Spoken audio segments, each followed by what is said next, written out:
Come on and let's experience the DMV together.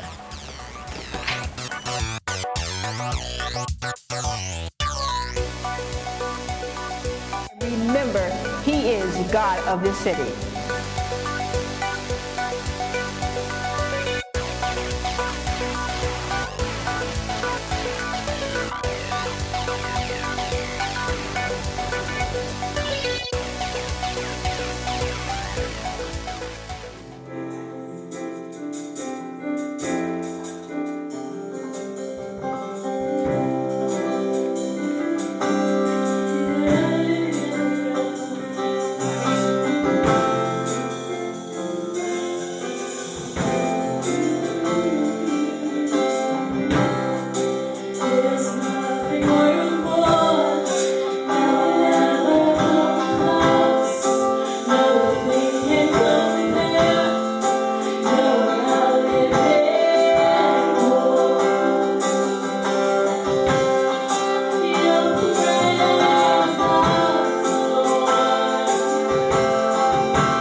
When all of a sudden I am unaware of these afflictions lived by glory, and I realize just how beautiful you are, and how great your affections are for me.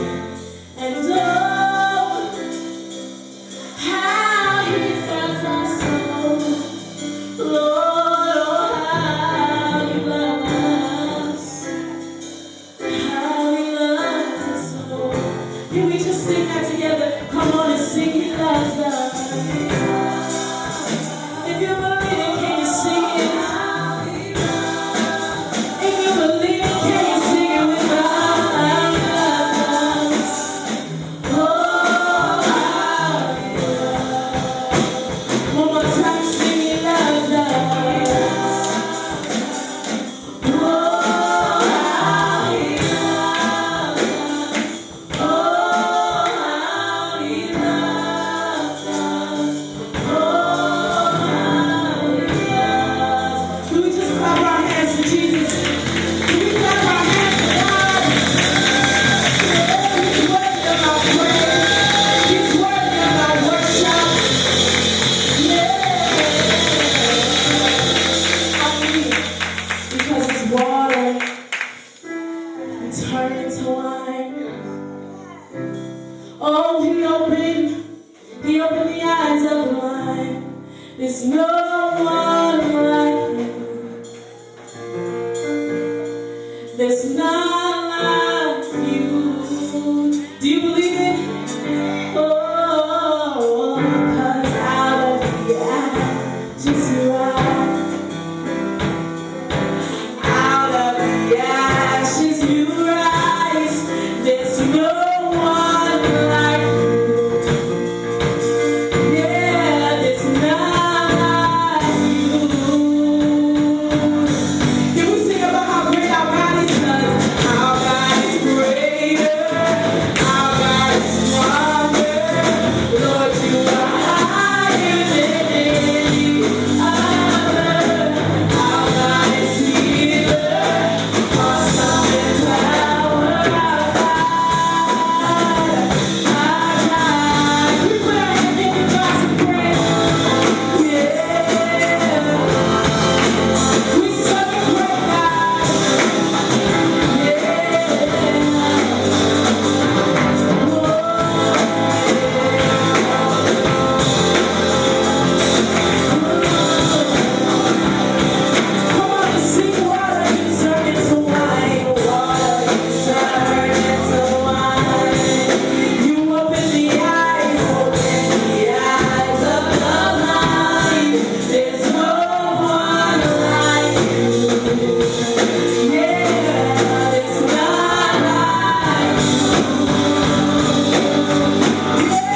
To give you a little bit about Central Virginia Justice Initiative, and then we'll go on to maybe some more of the facts and details here. We're a faith-based organization that is located in Fredericksburg area, Spotsylvania, Stafford, and the surrounding areas. And we're made up completely of volunteers who are trying to use our gifts and talents in the fight against human trafficking, really all its forms. And we're going to talk about two forms tonight. Labor trafficking as well as commercial sex trafficking. A lot of times you hear a lot more about commercial sex trafficking, but we don't want to forget about labor trafficking because, to be honest, labor trafficking is much bigger worldwide than commercial sex trafficking. So, why are we here? Why justice? It's because we know our God is a God of justice, a God of mercy, and He calls us to imitate Him. And the theme for advocating for the oppressed runs from the Old to the New Testament. And so our Christian faith assures us that our awesome God is unbiased. He takes no bribe, He treats the orphan and the widow justly, and He loves the resident foreigners, giving them food and clothing. He's not only concerned with those who are in the church, but His compassion and His love extends to those who are not, who don't have a shepherd right now.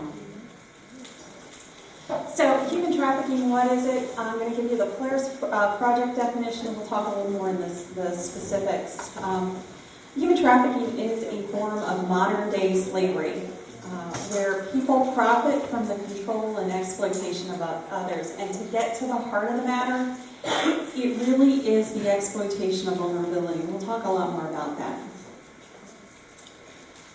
So trafficking is really the act of recruiting, harboring, transporting, providing, and obtaining a person for labor, services, or commercial sex acts. And traffickers have been both females and males. And anyone helping in that entire process is a trafficker. One is no less culpable than another. Now, how do they do it? through force, fraud, or coercion. The only exception to that is when minors are involved in commercial sex trafficking, there's a presumption of coercion. So you don't have to prove force, fraud, or coercion in a case of a minor being sex trafficked. It's automatic. Now, human trafficking, it can take the form of exploitation, involuntary servitude, debt bondage, slavery, and of course commercial sex. Now I want to make one distinction because I got this wrong at the beginning. So I want everyone else to understand the distinction. There is a distinction between human trafficking and human smuggling. Human trafficking is something that is forced, it's exploitation, and it's indefinite in nature. So it's indefinite unless somebody is saved. Human smuggling involves free will, involves transportation, and it ends when someone crosses a border and a smuggling fee or a trafficking fee is paid. Now, human smuggling can turn into human trafficking, and it often does, because the person who's being smuggled can't pay the fee, or because there are additional fees that get added on. And what happens is it turns into debt bondage where the cost can't ever really be paid. So we'll talk a little bit about labor trafficking. Involuntary servitude, debt bondage are probably the two most common forms. And it involves somebody, potentially being held against their will, forced to work for either no pay or a lot less than what they were told. Usually involves paying an unreasonable amount of money or an unreasonable amount of debt. And it's frequently under the threat of violence to oneself or to one's family. Now, we're going to talk a little about forced labor. The areas you see it are domestic servitude, and I'll give you an example of that. There's actually somebody in Northern Virginia, DC area. Her name is Deborah, and she was from another country, and she was brought here to work as a maid. And she worked really unreasonably long hours. When she wasn't sleeping, she was working. And it wasn't just being a maid, but she was also taking care of a number of children in the household. And the only time Deborah was able to leave the house was when she was allowed to take one of the children to church once a week. And I don't know all the details leading up to her being identified as a potential trafficking victim, but there was an FBI agent who came to the church and was assigned the case, and he had to figure out how to get Deborah to trust him, because essentially she wasn't trusting anybody. And so what he did was he brought a dog with him, a little Hudson, and she started talking to him about the dog. And because of that, she started to trust him. And so when she built the trust, she started explaining to him, or started asking questions about what was happening to her. And so he got the information and then explained to her that in this country, you get paid when you work, and you are there are work. There's a limitation to work hours. You have to have days off and things like that. And so, long story short, Deborah's free today, and she's working as a nurse. So, pretty cool. Other